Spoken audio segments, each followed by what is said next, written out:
Hey everybody, welcome to What the Fact. I'm Katie and this is Aaron, and we are editors with PolitiFact.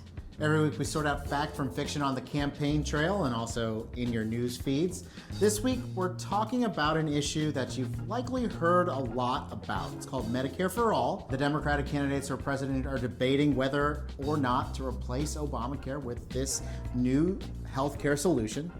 A lot of people are talking about it, but let's be honest, I'm not quite sure everyone knows what it means for them, and means for this country. We're going to get into a fact check about who wants Medicare for all, but before you decide if you really want it yourself, you should probably know a little bit more about it. So Newsy's going to walk you through it. Healthcare is a major political issue, and Democrats and Republicans are proposing a variety of ways to change our current system. We're going to explain some of the key terms to help you better understand what options are on the table. Single-payer healthcare means everyone gets their insurance through the same program. Typically, that system is run by the government and funded by taxes. Single-payer insurance can also put the government in charge of setting prices for healthcare services. That's the way Medicare, which covers people 65 and older, is run today. The government runs the health insurance program and negotiates with hospitals and doctors to set prices. Socialized healthcare is sometimes mistakenly conflated with a single-payer system. The term socialized medicine refers not only to who pays a patient's bills, but also who owns the hospitals and pays the care providers. In most cases, that would be the government. The VA is an example of a socialized healthcare program.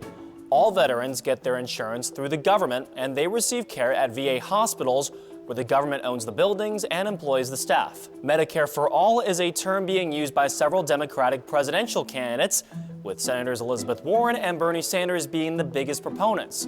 As the New York Times puts it, Medicare for All is kind of like a brand name version of a single-payer system. Both Warren and Sanders' plans would eliminate private and employer-sponsored health insurance in exchange for a single, government-run insurance system that everyone would be enrolled in. Public option is another key phrase in the mix. This type of system would let anyone sign up for government-run health insurance. The program would likely be similar to Medicare, just without the eligibility requirements.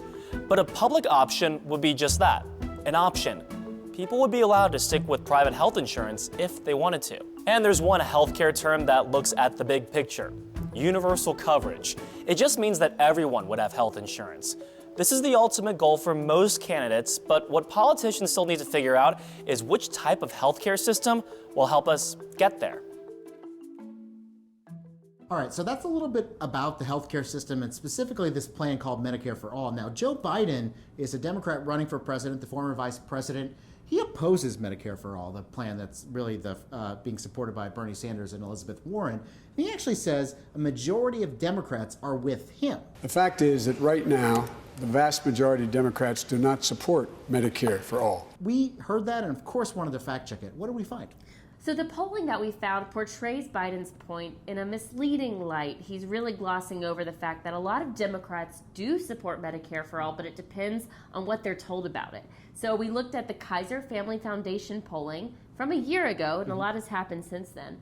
But they found that when you talk about the need to pay for it with higher taxes, or that there might be delays in services, a majority do not support that version of Medicare for All. But when you talk about extending coverage to everybody in the United States and how you might eliminate out-of-pocket expenses, that kind of thing, a majority support it.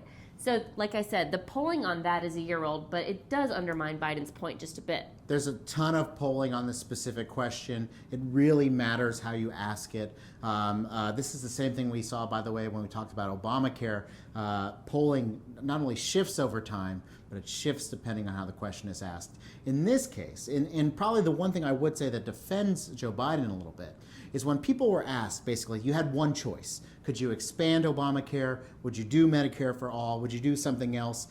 No one really got a majority in those questions when they were forced to pick one. But again, it doesn't mean they don't like what's called Medicare for All. They maybe like something a little better. And I do think that Biden has a point here, even though he's overplaying the Democratic support overall. In that, when Democrats are presented with Medicare for all versus adding a public option, there tends to be more support for the public option than Medicare for all. Again, there's a lot of nuance here, and that is not captured by what Biden said on the debate stage. So he rated his claim mostly false. All right, mostly false for Joe Biden. If you love nuance, you're in the right place. You can see all of our fact checks about Medicare for all and healthcare at PolitiFact.com. Until next time, I'm Aaron, and this is Katie.